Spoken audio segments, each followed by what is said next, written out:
பிரம்ம முகூர்த்த விளக்கு எத்தனை மணிக்கு ஸ்டார்ட் ஆகும், எத்தனை நாள் விரதம் இருக்கணும், எத்தனை தீபம் ஏற்றணும்னு சொல்லிட்டு நிறைய பேருக்கு டவுட் இருக்குது. ஸோ வாங்க இந்த வீடியோவில் பார்க்கலாம். Welcome to Raji vibes. இன்றைக்கி நான் பிரம்ம முகூர்த்த விளக்கை பற்றி தான் சொல்ல போகிறேன். ஸோ நான் பிரம்ம முகூர்த்த விளக்கு 48 நாள் நான் விரதம் இருக்கேன்.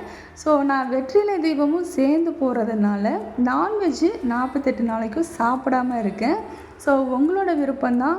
நீங்கள் 11 நாள் விரதம் இருக்கலாம், 21 நாள் விரதம் இருக்கலாம், 48 நாள் விரதம் இருக்கலாம். உங்களுக்கு எது விருப்பமோ அது நீங்கள் பண்ணலாம். ஸோ நான் ஃபஸ்ட்டு டைம் இருக்கிறதுனால 48 நாள் ஒரு மண்டலம் விரதம் இருக்கேன். ஸோ முருகருக்காக வெற்றிலை தீபம் போடணுன்னு சொல்லிட்டு ரொம்பவே ஆசையாக இந்த டேவை ஸ்டார்ட் பண்ணியிருக்கேன். ஸோ இன்றைக்கி என்னோட 23வது டே. ஸோ ரொம்பவே சந்தோஷமாக இருக்குது.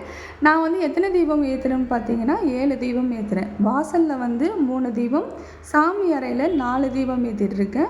ஸோ மொத்தம் 7 தீபம் ஏற்றிட்டுருக்கேன். ஸோ பீரியட் டைமில் என்ன பண்ணுவேன்னு சொல்லி நிறைய பேர் கேட்டிருந்தாங்க. பீரியட் டைமில் நான் 3 நாளும் விட்டுருவேன். நான் அந்த டைமில் சாமி கும்பிட மாட்டேன், மனசில் நினச்சிட்டு மட்டும் இருப்பேன்.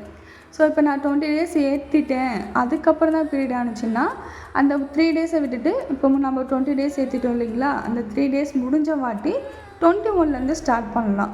ஸோ எந்த ஒரு நீங்கள் மன சஞ்சலமோ கஷ்டமோ படவே வேண்டாம்.